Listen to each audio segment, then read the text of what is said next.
কবি প্রণব ঘোষের লেখা কবিতা টুনি। বিজ্ঞানে আমি 10 পেয়েছি, মাত্র 10। আমার কি দোষ বলো? প্রশ্ন যা ছিল খুব সহজ, উত্তরও ছিল জানা। ভাগ্য আমার সহায় ছিল না, পৌঁছাতে হলো দেরি। নইলে আমি কি তেমন ছাত্রী বিজ্ঞানে ফেল করি? সকাল থেকেই নানা অঘটন, জলখাবারে আস্ত ডিম। রান্নার মাসে নিয়ম জানে না, ডিম খেতে নেই, কেননা গোল। অমলেট দিলে দোষ কেটে যেত, লেটার মার্কস পেতাম ঠিক। ভাগ্য আমার সহায় ছিল না, যেতে দেরি হলো অত্যাধিক। ঘর ছেড়ে যেই বেরোতে যাব, দাদু হেঁচে দিল, হাঁচো। ঠাকুরমা তাই রেগে মেগে কাই, মাকে বললেন, ও বৌমা, হাঁচি পড়লো, বেরাই না যেন। টিক টিক টিক তক্ষুনি মা বললেন, ঠিক আছে ঠিক আছে, একটু বসে যাবে টুনি। অগত্যা তাই বসতে হলো।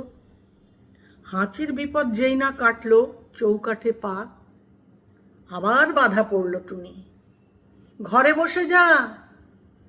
কপালে দিয়েছি দইয়ের ফোঁটা, হাতে বিপদ তারিণী, কোমরে ঝুলছে ঢাউস মাদুলি, বিপদ এড়াতে পারিনি। অতি সাবধানে ঘরের বাইরে যেই না গিয়েছি, কুট্টি বোন চেঁচিয়ে উঠল, দিদি দেখ দেখ, পাঁচিলে একটা পাখি, কি সুন্দর, হলদেটে ঠোঁট, লালচে চোখ আর বাদামি পিঠ। তাকিয়ে দেখি পাঁচিলে বসেছে, হায় হায়, ওটা এক শালিক। রিক্সা কাকু দিচ্ছে তারা, কিন্তু যাবার জো নেই। বাড়ির সবাই শালিক খুঁজছে, আয় রে শালিক আয়। আর এক শালিক না দেখে টুনি কি করে স্কুলে যায়? শালিক জুটল অবশেষে, রিক্সা ছুটল খুব জোরে, আর দেরি নেই পৌঁছাতে স্কুলে। কিন্তু আমার পোড়া কপাল, হঠাৎ ব্রেক, থামতেই হলো। পথ কেটে গেছে কালো বিড়াল। দেরির পরে আরও দেরি, দেরিতে গেলাম স্কুলে।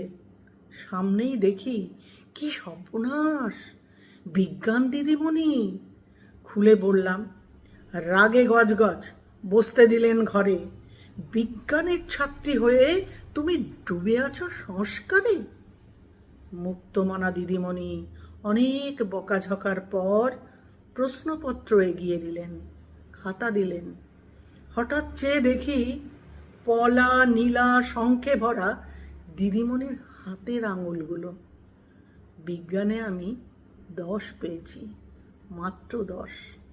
আমার কি দোষ বলো?